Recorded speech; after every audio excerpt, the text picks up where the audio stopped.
dreams at night.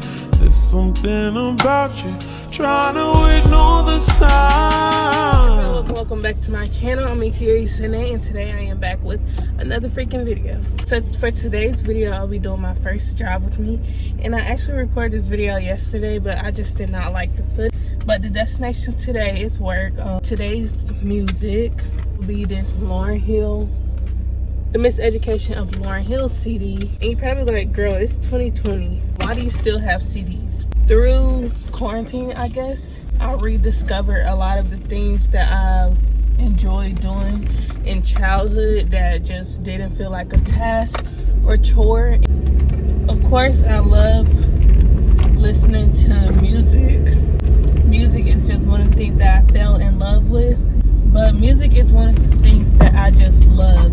I watched this video where the girl's talking about how her therapist basically said to find something that you enjoy doing that didn't cause any stress, or like when you were at your least stress in your life or whatever. And I just remember sitting in my room. I was probably in the first, second, third grade. I really don't remember. I had a Hannah Montana CD and a High School Musical CD and one of those is it the portable CD things? I had one of those, and I just used to blast those CDs. So during quarantine, I just bought me a CD player, and I've been getting CDs, and I got a lot of CDs for Christmas, and that's just what I've been vibing off of. I mean, Oxcore is cool and all, but I don't know, sometimes I just be wanting to listen to an album. So that's so I like this angle much better than the angle yesterday, but it's still kind of shaky, so I apologize for like if I'm giving y'all a headache. Usually when I leave the house there's not that much traffic, but right now this time there's a lot of cars. Yesterday I had some good footage. Like, I had literal proof of this racist behind me with 3 big old flags, a Confederate flag, a blue lives matter flag, because that just doesn't exist. And another flag, I really couldn't see what the other flag was, but I'll post the clip right here. It's driving. I don't know. Y'all can see the flag. He has a huge Confederate flag. And I was also talking about like some finance stuff that I learned in this book and that I've been like implementing in my 2021. So basically what I was telling y'all about is this book by lauryn. I'll put it right here. I'm giving y'all some good tips right here. So basically in the book it breaks down, like, it talks about a lot of stuff, but what I mainly took from it to like use in my life right now, and I'll read it again when I like get really into adulthood, is basically how you should break down your money. Look, the police.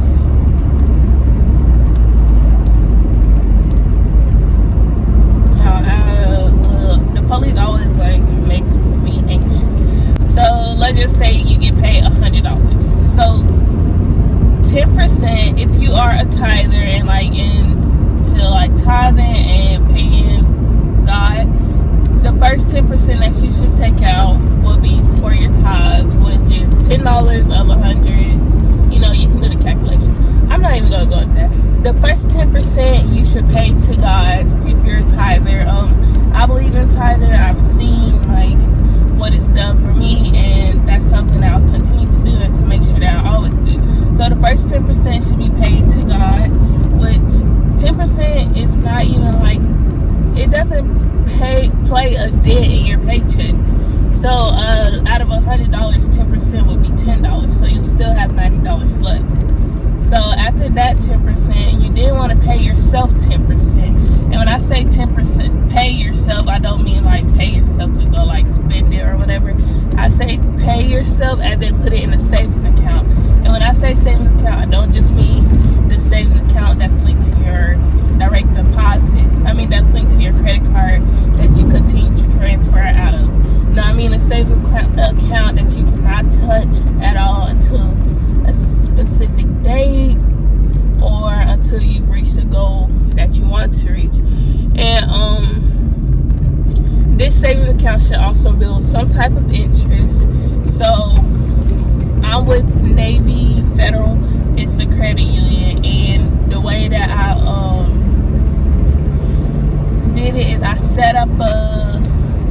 call it special start, something like that. And I put money, every time I get paid, I put 10% in that, and I cannot touch it until a year from the date that I open it. So if I open it December 27th, so I won't be able to touch it until December 27th of this year if I want to.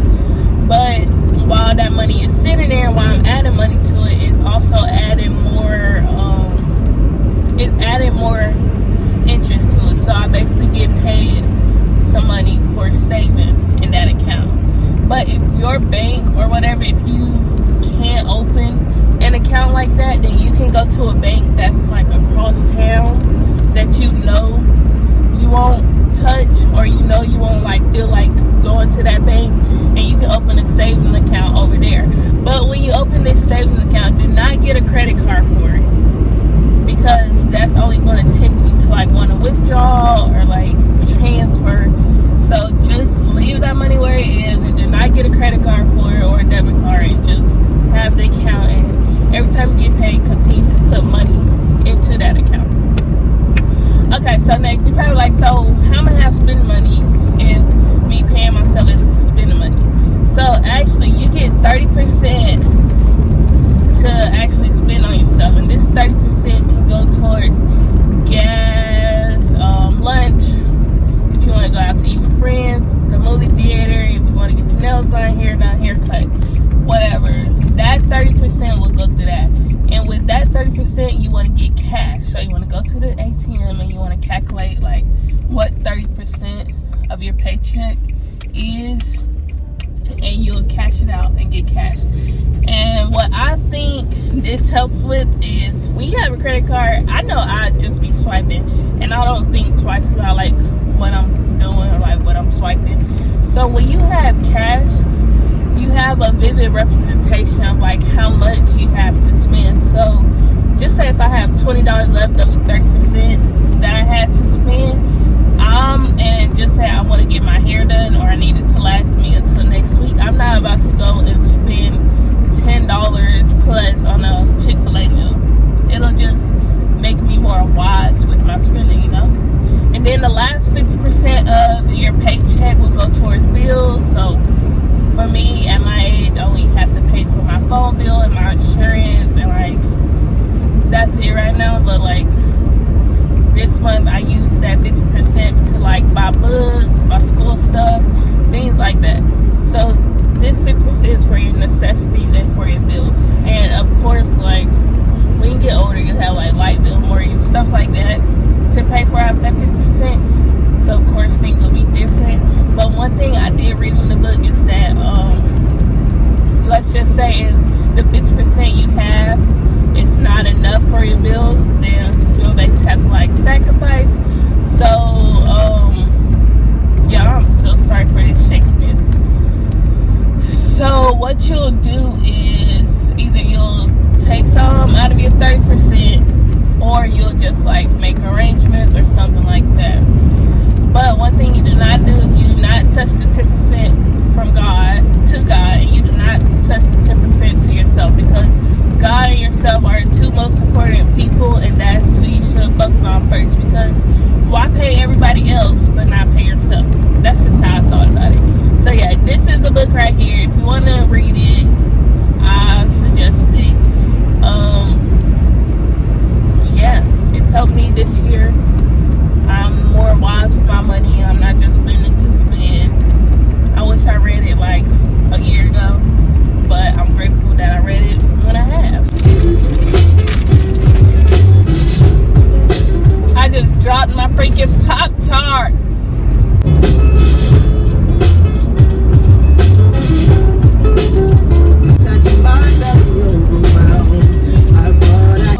Does the singer her kind of remind y'all of Lauryn Hill a little bit, or is it just me?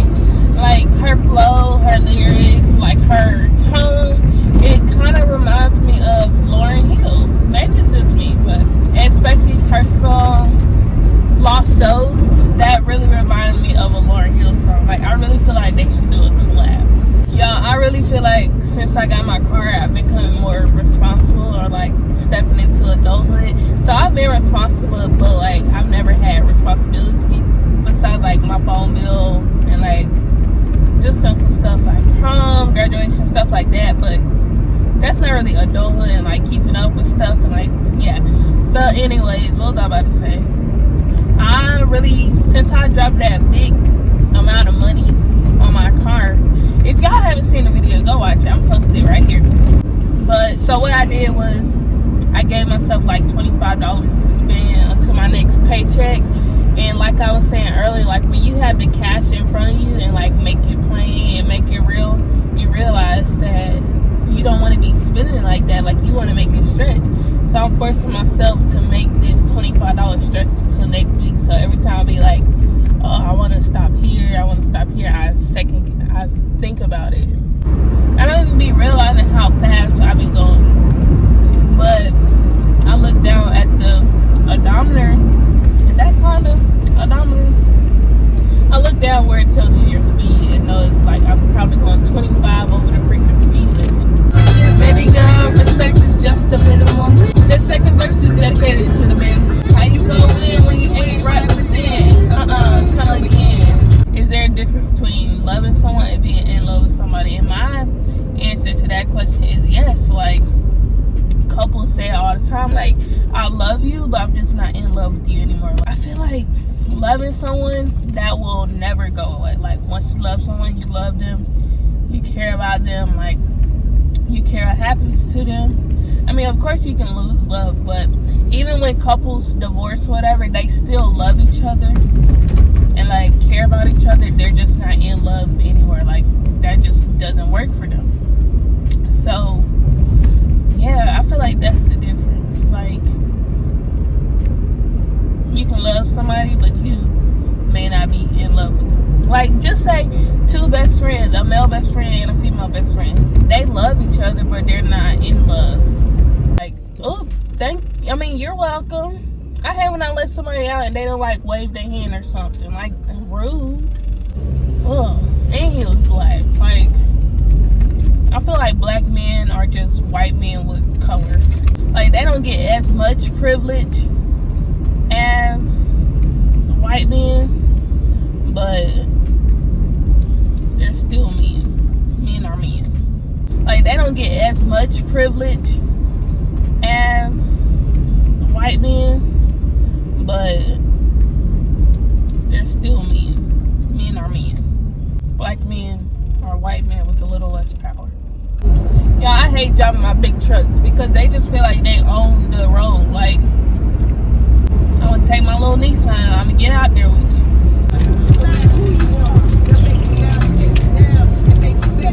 Yeah, yesterday the camera angle was so bad, like I hated it. It showed all my acne scars, in which I didn't have acne since puberty, but ever since we had to like wear the mask, I had pimples popping up everywhere. And then the pimples would turn to dark marks, but I was able to get rid of them. But then I had my butterfly locks, insert picture, and that hair, it irritated my face, and I knew that it was the hair because it also irritated my neck. So I had to like use shea butter. I'm using shea butter and Eddie ointment on my neck to like get rid of it, and it's going away. But my face, I've been using shea butter and like drinking more water, and I can tell it's working. And I don't drink sodas except for like ginger ale, but I don't really consider that a soda. But it's so hard for me to stop drinking juice. And my mama said I've been like a juice person all my life since I was a baby. But it's like I haven't drunk a soda in 3 years, and I can even go like without meat for months or a month or whatever. But it's just juice and tea and lemonade. I can just not stop. Like, I can even not drink ginger ale, but it's just the juice and the lemonade and tea. I just cannot avoid it for some reason. And I'm thinking about like making myself avoid it, like putting myself on a fast, and then that way I can like know I won't break it. But even like the Daniel fast and stuff that I usually do, like for food and drinks, they allow you to have like natural juice. Like I'll literally drink any juice, sugar free, whatever. I'll drink it as long as it's a juice. Well, I don't drink unsweetened tea, but I'll mix with some lemonade. Like, it's that bad. Oh my gosh, having my own car is so great. Like, it just feels so freeing. Maybe because like this is my first step into adulthood, like for real, like my first big girl payment. And look at it. Oh, I don't know if y'all gonna see it, but look, y'all see them flags? Yeah, that's a business with Blue Lives Matter flags and stuff like that. Like if any black person go to them, at that point you're the white man's whore. What do they say? Called white man's whore. I'm so excited for this year. I just feel a shift happening and a change happening in my life and in the lives of the people around me. So just know, if you're connected to me in some way, you are going to get your blessing this year. I've been praying for y'all. All my friends, my family, my church, my associates, just y'all are going to be blessed. And yeah, y'all better receive that right now. Y'all better stop and say amen. Thank you, Jesus. We'll see y'all next time for another freaking video. I cannot wait. I cannot wait. Like that. I love y'all. Toodles. Patient, conceited, but I swear it's like I need